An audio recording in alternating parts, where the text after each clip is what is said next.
yan ang sinasabi sa Biblia na nagpapatunay.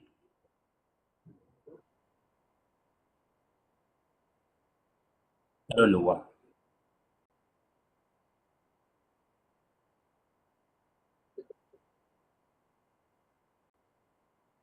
Wala, wala. Kasi ang pundasyon naman kasi sa kaligtasan, sumunod sa aral ni Kristo, no? Manatili ka sa aral. Yun yung doktor. Ang itinuturo naman talaga, sundin natin ang aral, no? Yung paggawa ng mabuti, no? Maging sa kapwa, kaibayo sa pananampalataya, kasambahay sa pananampalataya.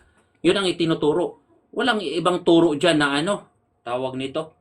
Kasi yan naman ang pundasyon talaga ng pananampalataya eh.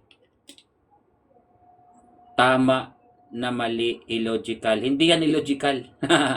Hindi yan illogical. Biblical yan. Biblical yan. Ngayon, kukwestiyonin mo ba? No? Mababasa natin sa Biblia na yung batas ni Moises pinapawalang bisa? Kukwestiyonin mo ba yon? Sinasabi yon. Nasa Biblia yon. Illogical ngayon ang Biblia. Sasabihin mo. Tayong tao, mga illogical kung hindi tayo mag-uunawa. Meron tayong mababasa na yung batas ni Moises, ukol sa laman lang yun. Yung batas, ha?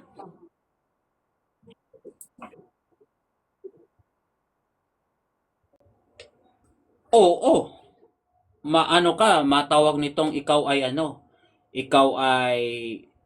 pwede kang masuspinde. Hindi talaga pinapakain yung dugo. Kasi nakasulat. May may kaugnayan yun. Ang mangyayari kasi diyan ang mangyayari kasi diyan, ang sinasabi kasi ng Biblia, pamimihasa yun, pamimihasa. Yung gluttony kasi pag ano yun eh, kasalanan yun eh, yung gluttony, no? Anong tawag yung katumbas diyan sa salita ng Biblia na yung gluttony, yung kayamuan.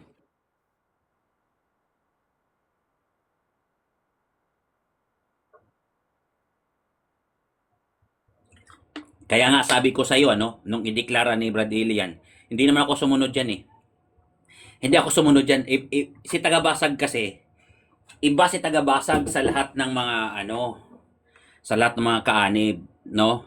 Hindi ako basta-basta naniniwala kapag hindi mababasa. Sinabi ni Brad Ilian, namatay daw yung kaluluwa ni Adan. Hindi ko naman tinanggap yun eh. Kinwestiyon ko nga yun eh.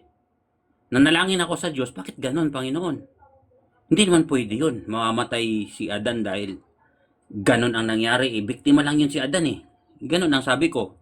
Tapos nung diniklara niya na halal, nagtrabaho ako sa Magnolia, wala namang prayer doon na nangyari para maging halal yung manok na inaano doon, kinakatay doon. Kumakain pa rin ako ng Jollibee.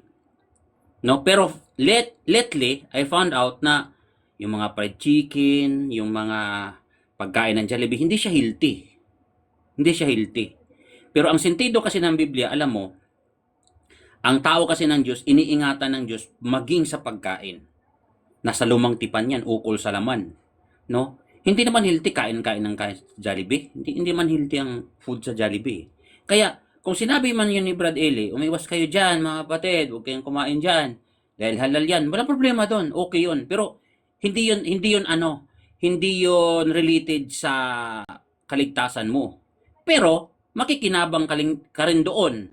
Kasi sinasabi sa Biblia, ang kabanalan pinakikinabangan ngayon at sa darating. So kung sinasabi, huwag kang kakain yan dahil hindi naman healthy yan. O di makikinabang ka ngayon, hindi lang ngayon, kundi sa darating. Kasi tayo, mga tao, kasama yung natin eh. Yung kondisyon ng ating katawan, pati yung pag-iisip natin, doon sa kinakain natin. Kaya napapansin mo, di ba? Bakit ang tao ang bilis magalit? High blood pala. O di ba? Bakit mainitin ang ulo? High blood pala. O. So merong tawag nitong ano man tawag diyan, physical effect, yung pagkain o literal effect o anong term mo doon. So may contribution yung disiplina sa pagkain. Bro, tagabasag, naniniwala ka ba na ang gulay ang totoong nakakapagpa-high blood at hindi ang mga taba ng baboy? Hindi ako maniniwala diyan kasi ang kinakain kasi ni Daniel, gulay, hindi Sige. karne.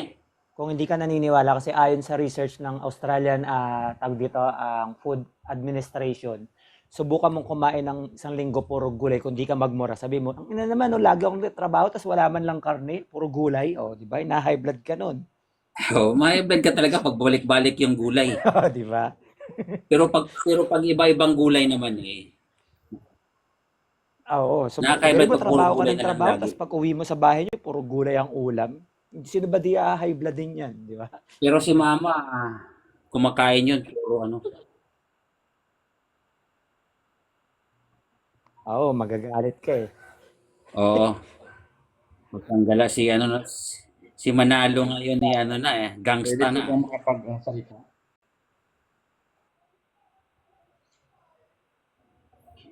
Yan nga, totoo naman yan na kaya blood talaga yan. Pwede po bang makapagsalita sa side ng Church of Christ sa pagkain?